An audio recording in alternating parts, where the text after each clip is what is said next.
R.I. Presents. Sea People Mountain People Chapter 2. Encounter with Mythology.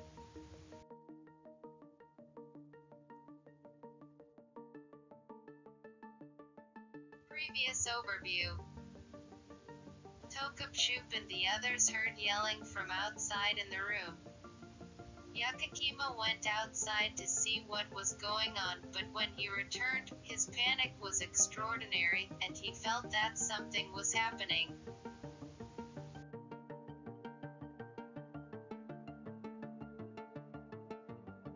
Yukkekema panicked and tried to run in the opposite direction from the banquet hall, so Tokapcup stopped him and urged him to calmly talk about what had happened.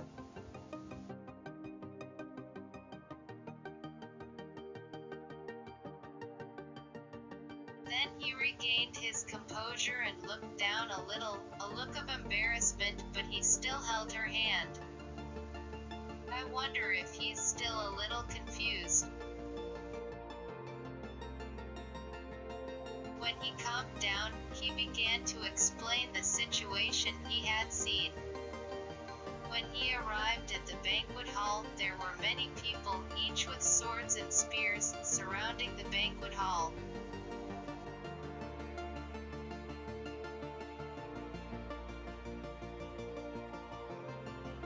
When he hid in the shadows and looked inside, he saw a person who was tied up with a string next to a person lying bleeding, and he left the place because he felt that he was in danger.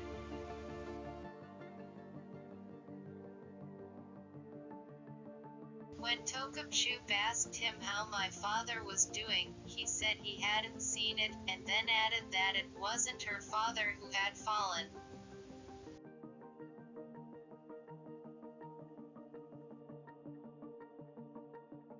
Then, astonished, Tokapcup tried to go check on her father, and as Yukkekema stopped her, saying that it was too dangerous, we heard the voices of men coming towards us.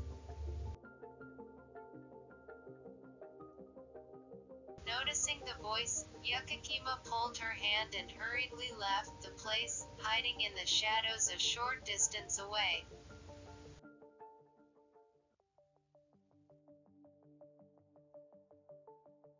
As soon as we hid in the shadows, the men arrived and stormed into the room where we had been earlier. What's going on?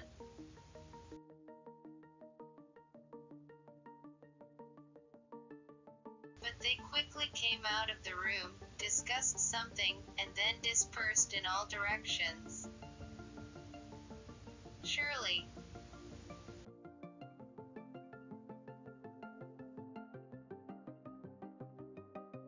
I think this is looking for a Tokapcup, isn't it?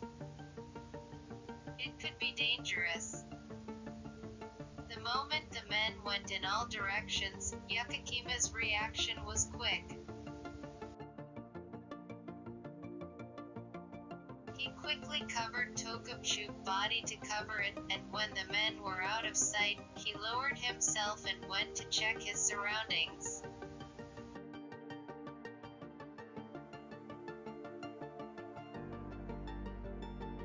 He went back to her and said, "Let's get away now," but she denied what he said and insisted on going to see how her father was doing.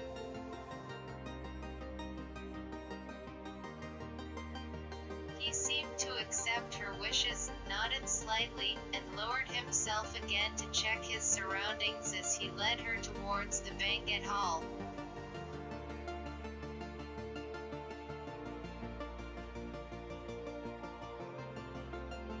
The darkness of the night sided with the short girls, and they were able to approach the banquet hall without difficulty, but there was a guard at the entrance of the banquet hall and they could not get very close.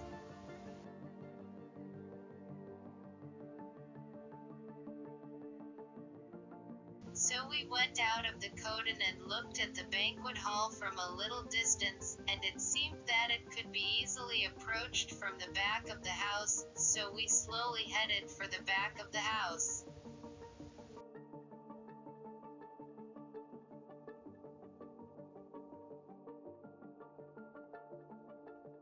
It took a little time because we headed to the back of the house while worrying about people's eyes, but we managed to get under the window and secretly looked inside.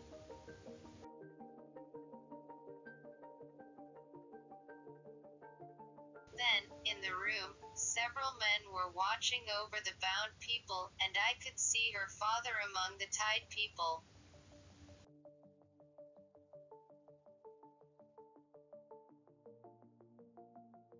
We were relieved to see her father, but it was clear that we couldn't help him on our own, so we left and talked about we were going what to do next.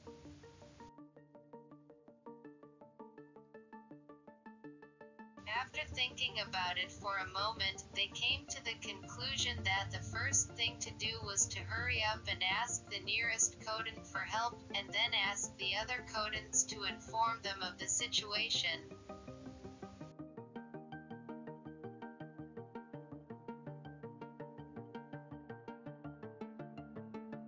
Then they started walking in the darkness towards the nearest Kodan, but it seemed difficult for both of them to walk in the dark, and they stumbled and fell.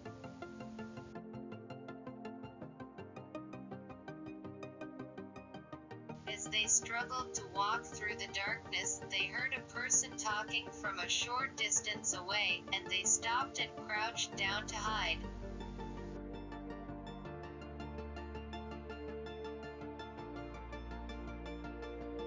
Then they saw a group of about 6 people moving in front of them with torches in the direction of Hankanikoden.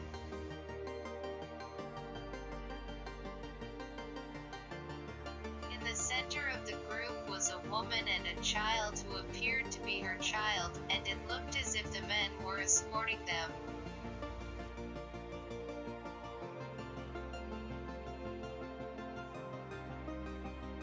But something is wrong. The man in the lead holds a sword in his hand. If that man is a Wajin, it would be dangerous for us to go to Kodan.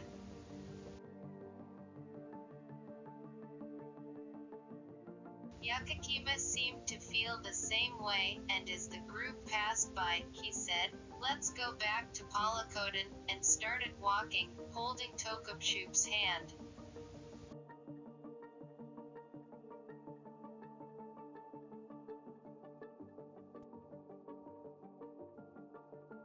Today's story ends. The continuation of the story will be updated Monday. Please look forward to.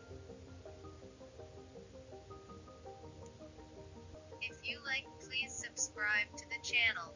See you again.